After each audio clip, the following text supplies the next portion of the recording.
thought they would sounded kind of informal as far as the questions, but I take it from this that he's going to be there. So you know why they're not? our difficulties were live radio. So any idea why they're not letting us in? I don't know. Is that right to the front? Yeah, it's fine.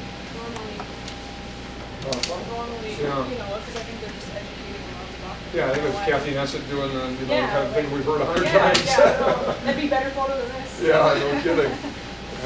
Exactly. How are you? Pretty good.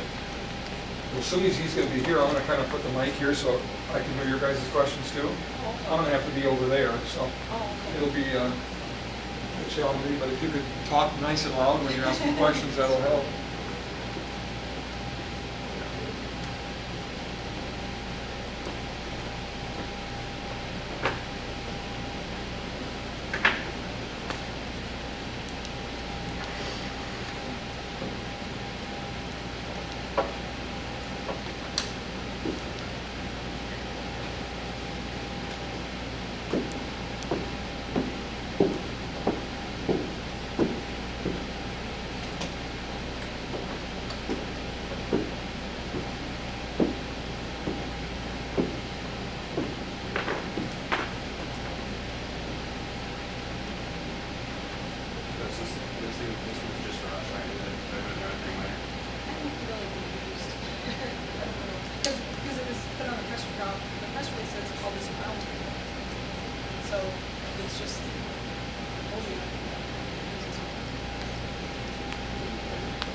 Hello.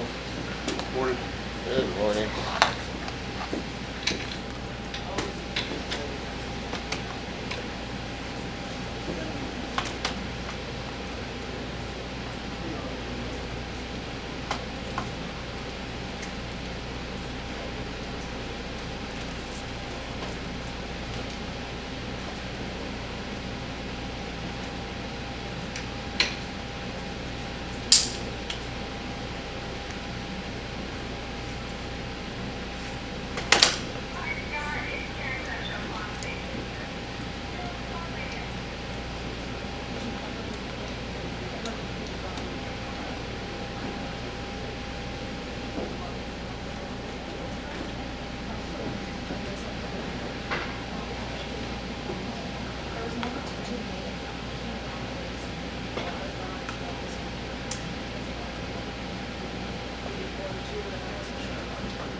And we're back. We're live and talking logistics at the Bear Claw Lodge in Willisotn, the site of our broadcast today. And we're here because Congressman Cramer, who joins us every Wednesday on What's on Your Mind for the Talk Radio Town Hall, as a special guest to see firsthand what's happening in the Baaken. Eric Cantor, the Republican leader, will join us on the program, actually having met with the folks about what's happening in the Baaken and getting his briefing, and then ultimately we'll head out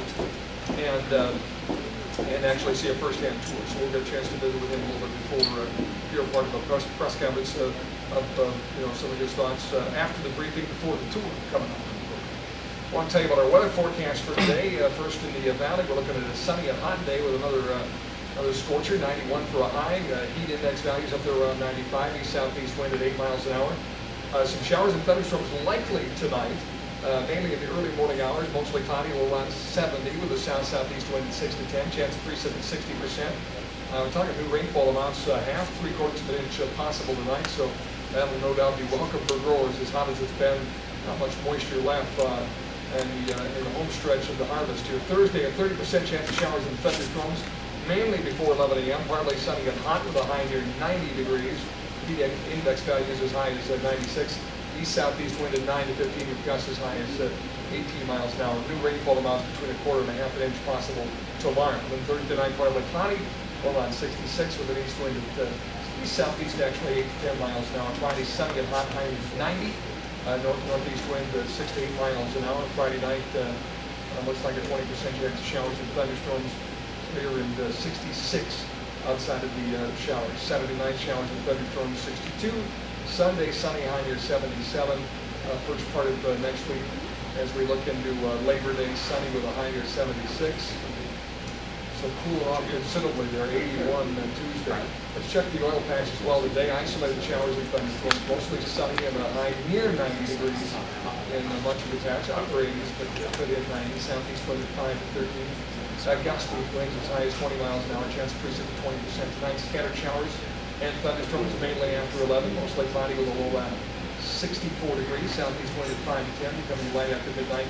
Chance of precip at 50%. New rainfall amounts between 1/4 and 1/2 inches. Thursday, 20% chance of showers and thunderstorms before 1. Mostly sunny with a high near 88.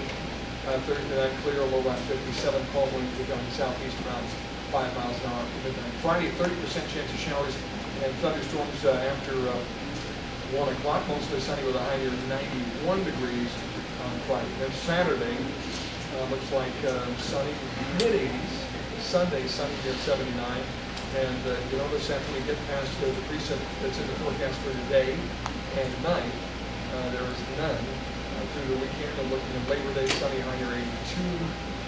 Tuesday, mostly sunny, high near 85. Same thing here, not much in the way of precip. We're looking ahead in the forecast. All right, right now, let's go through how we're looking at temp-wise. First of all, out east. And then check the oil patch here in our roundup of the weather for a Wednesday edition of the program. And you're cranking with what's on your mind. Doesn't want to give me the temperature here. It needs a little more small. Okay, 75 this hour in Fargo. Again, on that way to a high in the low 90s. We're looking at Grand Forks 72 at this hour. As we head to the oil patch, Tioga.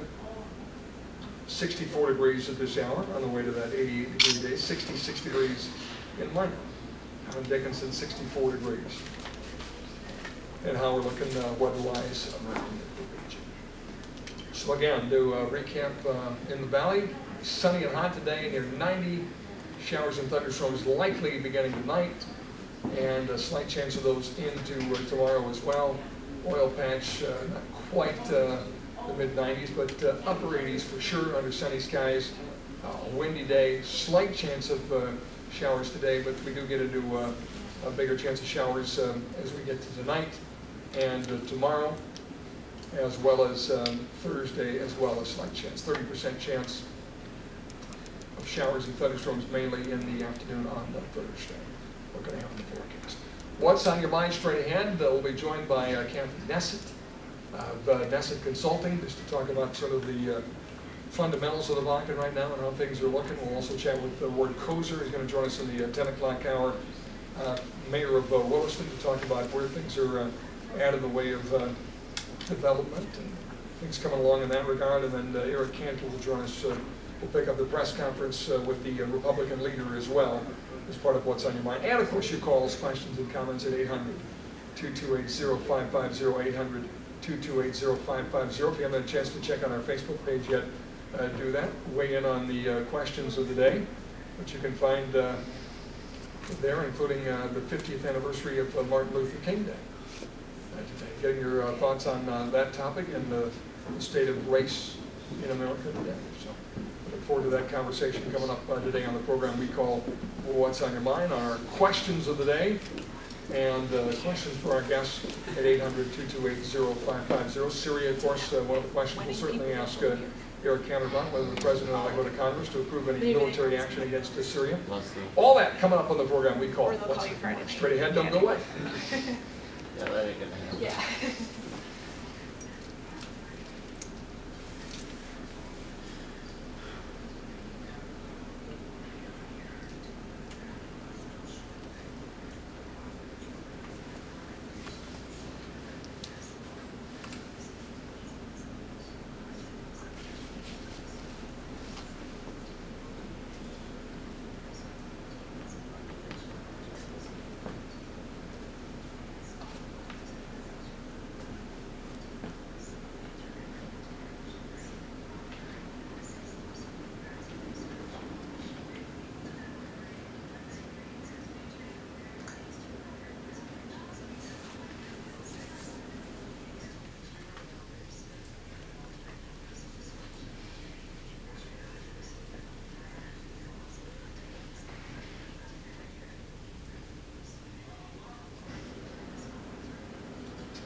Tripping one on the way over here. We're going to put this over here for you guys. That'll be a little better.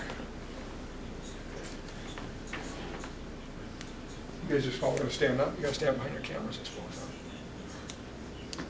Huh? Nice and loud. We can hear you. Maybe bring loud that way so we don't kill them, huh? Number recorder.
What's that?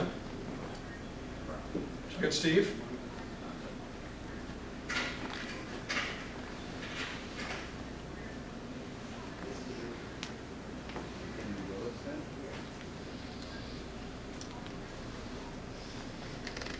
Okay, yeah, it sounds like Chris said Chris just disconnected, it looks like.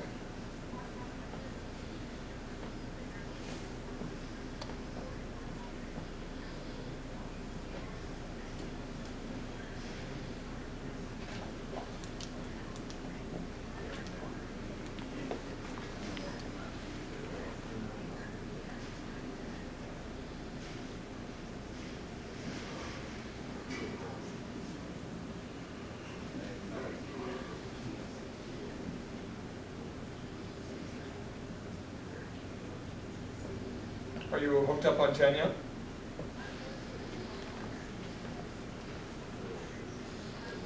Because I guess what Mark was. Yeah, so, but it's not anymore. Okay, Steve's hooked up. Will you talk to Aaron? We'll just end up. Steve? He's hooked up now, Aaron. We're going to start with the press conference here, but he hasn't come out of the round table yet, so we'll kind of play it by ear.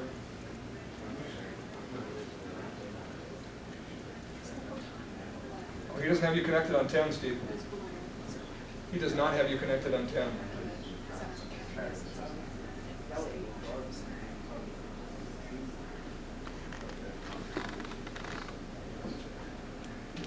Now you're in. No, now you're gone. Now you're back. Okay. You got him, Aaron? You want to talk, Steve?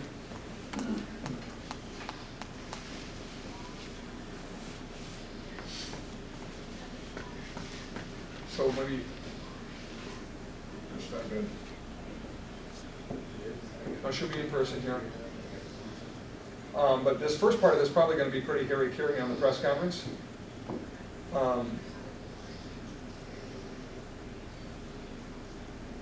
Yeah, so anyway, we'll just kind of play that by ear, but looks like. Why don't you open with the North Dakota Petroleum Council billboard?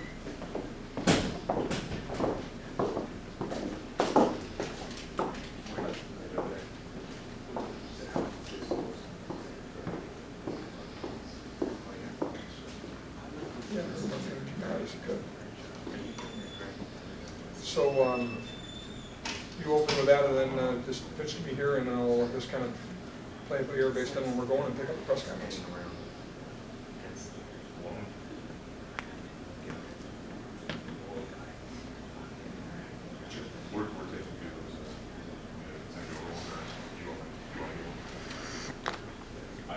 Talking to you, okay?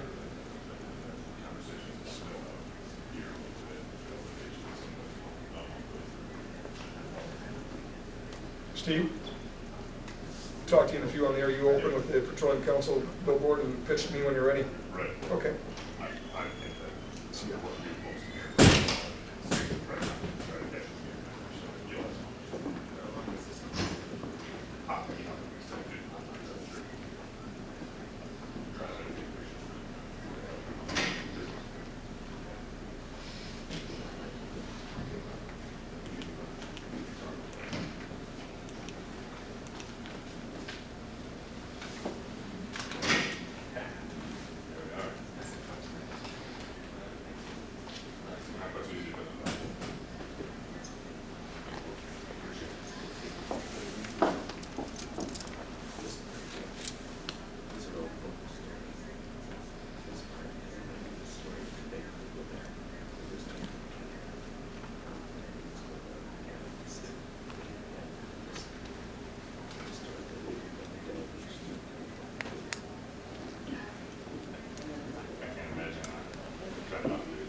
All right, thanks for being here today. Chris, Chris, thanks for coming out.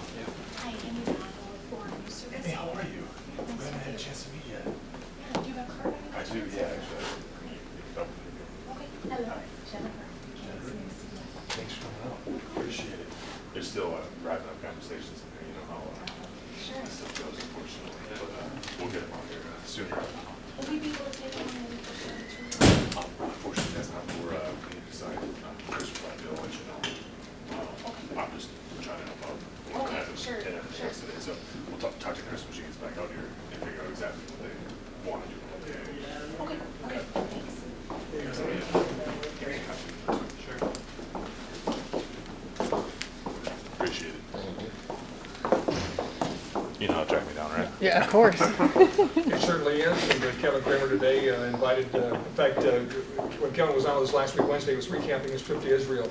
And there was a delegation of members of Congress that was led by Eric Cantor, the Republican leader. And it was on that trip that Kevin said, why don't you come out and see the Baaken firsthand?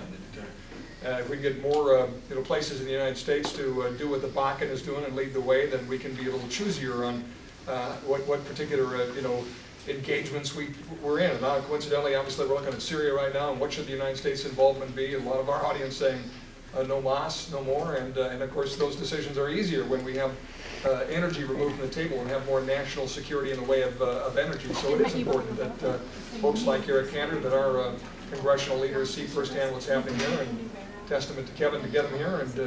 And so what will happen this morning actually is getting a briefing right now, Kathy Nesson and others, schooling him up on the X's and O's of the briefing, and then actually they're going to do a tour. They're going to go up to Continental Resources rig site and actually be on a pad and check out the development, and then they're meeting with the North Dakota Petroleum Council Board of Directors today as well. So he'll get a good schooling today without question about what's happening in the Baaken. Sandwiched in between after this briefing, before they head for the tour, will be a press coverage. We'll pick up as much of that as we can here in this first part of the program, and pick up not only his view of the Baaken, but also some questions about the Farm Bill. Certainly, Democrats have been pretty critical of Eric Cantor, saying he's the one holding up the Farm Bill. So I want to ask a little bit about that, and certainly the battles over Obamacare that our listeners have been asking about as well. So we'll get a chance to not only talk about oil and gas development and his views of the Baaken, but also some other things that are hitting Congress. We're at the Bear Paw Lodge in Willisotn. It's a Target Logistics facility, and actually stayed here last night. Steve, I talked to a Minnesota friend of mine, and he said, where are you at? I said, Willisotn. Where are you staying? First of all, people assume you can't get a room, right, which is not as much the case anymore. But I said, well, we're actually going to stay right at the crew camp. Oh, how do you eat? There's a perception of crew camps that, you got a campfire and a tent, you know what I mean? And for folks that have not been here and seen it's an appropriate name, Target Logistics, because this is the same way they house our members of the military overseas, Olympic athletes. It's a small city, so camp's probably not the right word when you think about a big mess hall and rec facility and rooms really that are very similar to what you'd find in a hotel with your own private bathroom and great comforter, and nice thick towels, and all the amenities. So camp's sometimes the wrong word. I know you've been here before as well.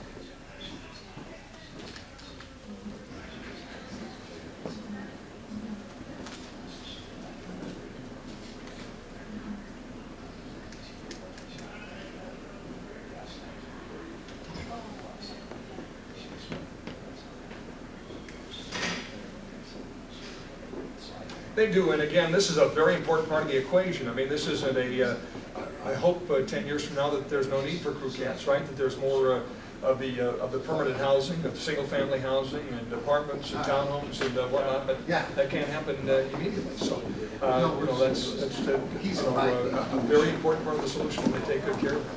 Congressman Cramer, our Wednesday guest for the Talk Radio Town Hall, is about to take to the podium with Eric Cantor, who will pick up this press conference tonight from Bear Claw. Thank you all. We are on a very short time frame because we're running late. As you can imagine, we're going to go take a quick tour. We've had an interesting policy discussion with a number of people in the oil and gas industry as well as agriculture. And just want to welcome the leader, Cantor, here. Appreciate his time here and want to just get some comments from him and maybe answer one or two questions. Good morning. It's really been a real treat to be here with the folks at Willisotn and here with Kevin Cramer, who's been a terrific leader on the issue of energy security here in the United States. I wanted to come be here and see North Dakota energy industry for myself with this leader, Kevin Cramer. Obviously, he brings a background from state government, and I believe after having had these discussions with Kevin and other leaders here in Willisotn, that North Dakota's got it right. The government here, the state, works in partnership with the private sector to ensure environmental soundness and to allow for the maximization of energy production in this state. There's a lot of lessons to be learned by Washington from what's going on here in North Dakota. Looking forward to a further trip here out into the fields to see, with boots on the ground, to see exactly what's going on. Hopefully you'll be able to take this experience back to Washington, and I hope to be able to tell the President that there's a lot for him to learn here as far as energy production here in America. North Dakota seems to have gotten it right. Amy Deller from the Park Forum. Yep. Hi, I apologize. My first question is actually about agriculture. Since you're here in North Dakota, do you plan to appoint any conferees to approve a farm bill this year? The Speaker will be appointing conferees when we get back in September. We in the House expect to move a nutrition title out of the House, and that title will reflect the reform agenda that we've been about on the nutrition programs. Our nutrition title will be very much focused on the fact that there's been more than a doubling of population under those programs.